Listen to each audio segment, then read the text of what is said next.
Reka subire ndabaha ikaze mwese shuti banywanyi bacu mubana natwe makuru n'ibiganiro dutambutsa kuri chaîne yanyu ari nayo yacu ya Isange TV, chaîne ibashikiriza amakuru n'ibiganiro biba bigezweho kandi biba byakuba amatohoza mu bisata bitandukanye, haba muri politiki, mu nkino, mu ndero, mu iperereza, mu gateka kazina muntu, amagara y'abantu ndetse n'andi makuru yose aba ariko aravugwa ijya nino. Ndabahaye mwiriwe, abandi ndabahaye mwaramutse bivanye naho muherereye. Hari n'iteka n'umunezero ntangire bigusubira kubana namwe banywanyi bacu mubana natwe amakuru n'ibiganiro tubandanya gushikiriza amakuru n'ibiganiro biba bigezweho kandi biba byakorewe amatohoza. Reka rero subire ndabaha ikaze mu makuru yacu yo kwisaha, amakuru yihuta cyane, amakuru na cyane araza kwibanda mu gisata c'amagara, tukaza kurabira hamwe kubiriko biravugwa mu bushikiranganje bw'amagara y'abantu, aho ndetse umukuru w'igihugu cy'u Burundi Evariste Ndayishimiye ubwo mu minsi iheze yahinduraga leta agashirako leta shasha igizwe n'abashikiranganje 13, akaba ari leta irongowe na Nestor Ntahontuye. Mu kiganiro n'abamenyesha makuru Pacifique yashikirije ko leta ya Nestor Ntahontuye ataco izigera ishikana ko abanyagihugu b'u Burundi na cyane ko ngo atavyizigiro abanyagihugu bayiteze ko.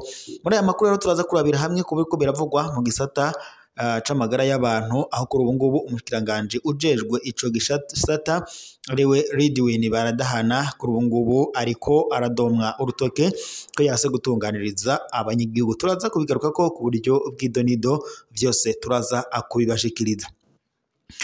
Turaza kandi no kunyarukira mu yari makuru, turabire hamwe mu makuru ajanye n'imigenderanire, turabire hamwe urugendo rw'icegera ca Papa mu Burundi, turabire hamwe ibiza kuba bikubiye muri urwo rugendo. Ico wowe usabwa banza ufyane suivre, partage ndetse na s'abonner kugira tubandanye kubana amakuru n'ibiganiro tukaba nyine twariko turababwira ngo mufyonde suivre, partage ndetse na s'abonner kugira ngo tubandanye kubana amakuru n'ibiganiro vya misi yose tubandanye gushikiriza kuri no mbonesha kuri yanyu mukunda cyane imwe rudende ya Isange TV, imbonesha kure ibashikiriza amakuru n'ibiganiro biba bigezweho kandi biba byakorewe amatohoza muri mi rw'ikirundi. Reka romba ikaze mu makuru yacu ku buryo bw'idonido, nubundi tugira duhere kubiriko biravugwa mu bisata bitandukanye na cyane tuza guhera mu gisata kijanye n'amagara y'abantu. Ejo bundi Perezida Evariste Ndayishimiye yafashe ingingo yo guhindura leta, ashirako leta shasha irongowe na Nestor Ntahontuye mu gihe yasubirijwe na leta yari imaze igihe irongowe na Gervas Ndirakobuca.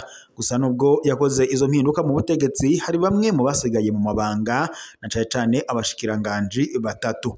Muri abo batatu rero kuri ubu ngubu bari bakaba bari mu bariko baradomwa ko urutoke ko batabandanya gutorera umuti ibibazo bihanze abanyagihugu b'u Burundi, na cyane rero bakavuga ko Evariste Ndayishimiye ngo ibyo yakoze yoba yarihenze nk'uko amakuru duhabwa n'amasoko yacu abishikiriza. Tunyarukiye mu makuru ajanye rero n'amagara y'abantu, kuri ubu ngubu muri ubwo bushikiranganje abanyagihugu bariko baridogera ikarata y'urucaco rwa fièvre jaune ngo yoba hari ico ibuze.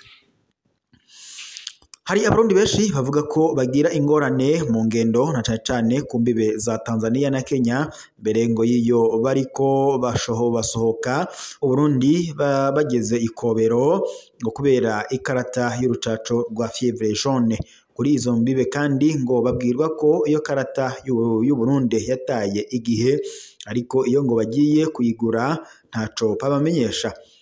Abarundi barifuza umuco ukwiye kuri ico kibazo, na cyane rero ahangaha bakaba bariko barasaba umushikiranganje ujejwe amagara y'abantu ariwe Ridwin Baradahana. Uyu Ridwin Baradahana ejo bundi yongeye kugirirwa icizere asubizwa mu mabanga yo muri ico kibanza n'umukuru w'igihugu cy'u Burundi Evariste Ndayishimiye, mu gihe abandi bashikiranganje hafi ya bose bakombowe. Hari bamwe rero mu banyagihugu batwandikira babona ko bashavuye cyane. Hari watwandikiye agira ati jewe hari ikibazo maranye igihe gitari gito kandi nibaza ko ndagisangiye n'abandi barundi bakunze kujabuka Uburundi, bariko baja kurondeza ubuzima muri ibi bihugu vya Afrika y'ubuseruko. Ikibazo mfise ca mbere ni iki gikurikira: mbega ikarata twita yellow fever iracatangirwa amafaranga ku mipaka y'u Burundi, Tanzania, Uganda canke Kenya? Ikibazo kigira kabiri ari inaco ngo ca nyuma kivuga kiti mbega passport y'u Burundi hari amahera ayitangirwa ku mipaka? Jewe ndi mubaja kwisumamwo mu gihugu ca Kenya, ariko ingorane tugira ngo ku mipaka kubera turi abarundi ni ibintu bidatahuritse. Ica mbere, iyo ugeze kuri immigration ubanza guca mu kumba bita ko ari akwa dogiteri, twavuga ko ari uwujejwe kwanduza amafaranga ya yellow fever card. Ntibanagupima ngo ahubwo ico bakora baguha agapapuro kariko kashe nkaho boba bagupimye, maze ukagahasiga amashiringi ya Kenya 500 mu gihe ufise agatabo ka yellow fever, naho mu gihe utagafise naho biba ibindi bindi. Uvuye kandi ngaho uca uja kugongesha pasiporo yawe ukayitanga washizemwo amashiringi ya Kenya 500 nayo nyene. Aho abari ku ruhande rwa Kenya, naho ca kabiri ugeze ku ruhande rwa Tanzania naho uca ushiramwo amashiringi ya Tanzania 10,000 canke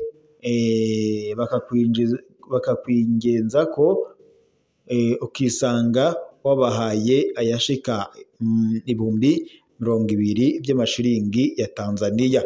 Ukaba kandi ukabona ko aribwo buryo ushobora gukoresha kugira ngo ubone kurengana. Ikibazo ca gatatu agaragaza avuga ko ugeze mu Burundi ngaha nyene naho nyene utegerezwa kuhasiga 10,000 by'amarundi ya fievre jaune, hanyuma ukarengana, ariko ngoho ntibakwaka ayo kugongesha. Mugabo iyo uriko urashosohoka ku marembo ya migration ngaho nyene Ikobero, hari abapolisi bajejwe kugusaka ko ata kintu gishasha uje uzanye, maze bagusanganye ibitenge birenga kimwe canke ikindi kintu gishasha, uca ugitangira ko amafaranga 30,000 y'amarundi kugira ngo urengane, maze bakirira. Ugize umukoshi bakumva ko uvuye muri Kenya ho ayo baguca ntuyitura kuko baba babona ko ufise amafaranga menshi. Ibi ngo nivyo yiboneye n'amaso yiwe, byanamubaye ko incurongo zirenga 3 avuye Kenya, Tanzania no mu Burundi, canke uvuye Kenya, Uganda no mu Rwanda na Tanzania ugaruka mu Burundi, ariko ngo bikatangaza mu Rwanda akaba ataco bakwaka ku ruhande rwabo, ukira kuba wifitiye pasiporo gusa. Mbega abategetsi b'u Burundi ntabyo boba bazi ngo bagire ico bakoze mu gukingira abanyagihugu baja kwisumamwo muri ibi bihugu dusangiye umuryango? Erega nyakubahwa, abakozi bo muri migration y'u Burundi ngo bo ntibazi ku kazi, ahubwo ngo baza biyiziye kwiyandurira amafaranga biba abanyagihugu. Na amwebwe ngo nibaza ko atavyo mwari muzi kugira mudutabarize, kuko sindigera ndabibona mwana bitangaje na rimwe. Ivyo rero ngo yabivuze yabivanye n'ivyo amaze imisi abona cyangwa se bimushikira ku magorwa abana b'igihugu c'u Burundi bagira bagiye kurondera amakori amaronko muri Tanzania. Agira ati mwotubwirira abadutwara iki kibazo bakaciga ko canke bakishikira aho hiyo ikabanga bakibonera amanyanga ahabera, ngira bokumva kuko ijwi ryanyu rishika kure. Mwarahezagiwe, mugire igitondo c'umugisha. Imana ibandanye kubahezagira ndetse no kuguhangaza. Ibyo rero ni bimwe mu byo atwandikiye atumenyesha ibiriko biraba kuri abo banyagihugu. Agira ati kandi hari ikibazo twifuza ko tutabariza abategetsi b'u Burundi. Jabofise umugenzi yahora mu Burundi avuye mu Rwanda, akigenda ntawamukakaje, ariko mu kugaruka yaragize ibibazo bifatiye kuri carte ya fièvre jaune. Agaruka ruhande rw'u Rwanda ntawamukakaje. Tanzania bamwatse amashiringi 330 by'amarundi, mu Burundi ho bamwatse 10,000 by'amarundi. Bababwira ngo urya mwaka wanditse ni karata y'urucaco rwa fièvre ni 1969 warahindutse. None nimba warahindutse ni iki kuki bitamenyeshwa mu bushikiranganje bw'amagara y'abantu? Amagorwa abarundi babonera muri ayo mayira ngo ni menshi cyane. Abategetsi b'u Burundi barakwiriye kwitwararika abanyagihugu. Ntibyumvikana ukungene abarundi batozwa amahera kw'ikarata itangwa n'umurundi nyene, kandi bakabwirwa ivyo bumvise ku mipaka y'ibindi bihugu. Umushikiranganje Leonidas Ndaruzaniye ajejwe igipolisi nashike ikobero arabe bino bintu, atange umuco. Iyo iyi karata ngo abarundi batukirwa itangwa n'ubushikiranganje bw'amagara y'abantu. Umushikiranganje Ridwin Baradahana nawe natanga umuco, maze abarundi bamenye ico bakwiriye gukora. Nimba ari akarenganyo asanzwe, naho umushikiranganje Edouard Bizimana ajejwe Afrika y'ubuseruko EAC nave mu gacerere atabare abarundi. Ngivyo rero ibiriko biridogerwa muri ivyo bisata, ariko ubwo turabatabariza. Ubwo abari aberwa n'ivyo bisata barakwiye kugira ico bakoze kugira ngo batunganirize abanyagihugu. Naho ubuserukizi bwa Papa mu Burundi bwashize ahabona urutonde rw'ibizokorwa na Cardinal Pietro Parolin mu rugendo azoba ajemwo mu Burundi. Ku munsi wa gatatu igenekerezo rya 13 Nyandagaro uyu mwaka, Cardinal Pietro Parolin azosoma inkuka y'imisa nyeranda, yongere kandi abonane n'abagize inama nkuru y'abepiskopi b'u Burundi. Inyuma yaho azobonana n'umukuru w'igihugu cy'u Burundi Evariste Ndayishimiye ku Kirimba. Aho kandi nyene ku Kirimba, Cardinal Pietro Parolin azotera umukono ku masezerano yiharije ahuza inama y'abepiskopi mu Burundi na leta y'u Burundi, akaba kandi ari nayo masezerano ahuza Burundi n'ikirimba ca Papa Saint-Siège. Inyuma yaho kandi Cardinal Pietro Parolin azogendera Hospice Sainte Elisabeth do Serbene umukama i Bujumbura. Ku munsi wa kane igenekerezo rya 14 Nyandagaro uyu mwaka, Cardinal Pietro Parolin azokugurura icese ikibanza c'ubwikukiro bwa Musenyeri Mikayeli Kohutine yagandaguriwe mu Burundi ari intumwa ya Papa. Yongere kandi atanguze ibikorwa byo kubaka ivuriro rizokwitirirwa umuhisi Mikayeli Kohutini, intumwa ya Papa yagandaguriwe mu Burundi. Ibyo bikorwa kandi bikazobera mu Minago muri diocese ya Bururi. Naho ku munsi wa gatanu igenekerezo rya 15 Nyandagaro, ku munsi mukuru wiyurizwa mu ijuru rya Bikira Maria, Cardinal Pietro Parolin azosoma inkuka y'imisa nyeranda kuri Sanctuaire Mariale Nationale Regina Pacis do Mugera muri diocese nkuru ya Gitega.